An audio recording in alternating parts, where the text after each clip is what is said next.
ये बातें उस टाइम की जब मैं 9th क्लास में था, एकदम चिल बंदा। मैं उन लोगों में से था जो एक रात पहले पढ़ के भी पास होने की उम्मीद रखते हैं।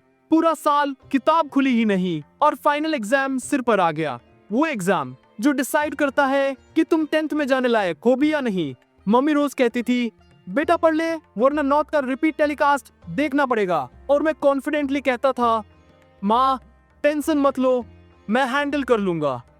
फिर शुरू हुए एग्जाम। एग्जाम का टाइम आते ही पूरा घर का वातावरण ही बदल जाता है। लॉकडाउन जैसा माहौल बन जाता है। तुम घर से बाहर जा नहीं सकते, अगर गए तो तुम्हें जस्टिफिकेशन देना पड़ेगा। कितना सीरियस माहौल बन जाता है कि तुम्हें उठते बैठते खाते पीते सब कुछ सीरियस मोड में करना पड़ता है।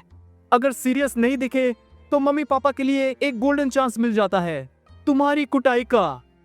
जैसे तैसे एग्जाम खत्म हुए और एग्जाम खत्म होने के बाद वाली फीलिंग ऑफ, ऐसा लगता है जैसे आजादी मिल गई हो, जो चाहो करो, कोई रोकने वाला नहीं। लेकिन फिर रिजल्ट डेट अनाउंस होती है तो वो खुशी को ग्रहण लग जाता है। दिन जैसे जैसे रिजल्ट के करीब आता है मेरी फटते चार हो जाती हैं। फिर आता है रिजल्ट का दिन।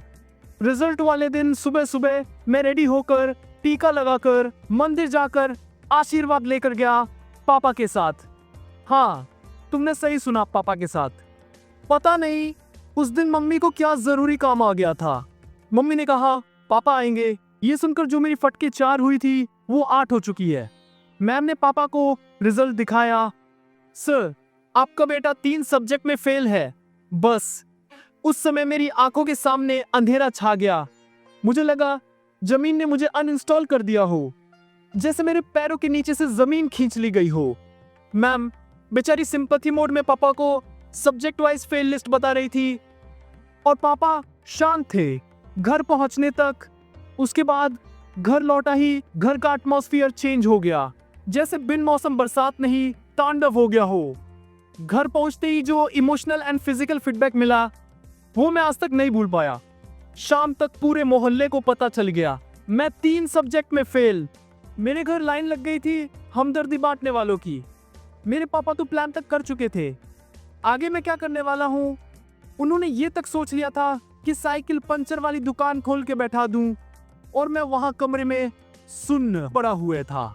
जैसे इंसान कोमा में चला जाता है ना, वैसे ही बस मुझे इतना दुख हो रहा था, इतना दुख कि मेरा दिमाग काम नहीं कर रहा था।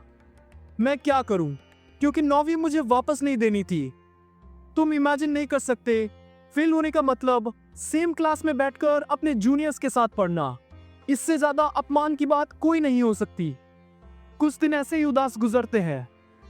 फिर एक दिन एक चमत्कार होता है और वो क्या था ये आपको नेक्स्ट पार्ट में बताऊंगा।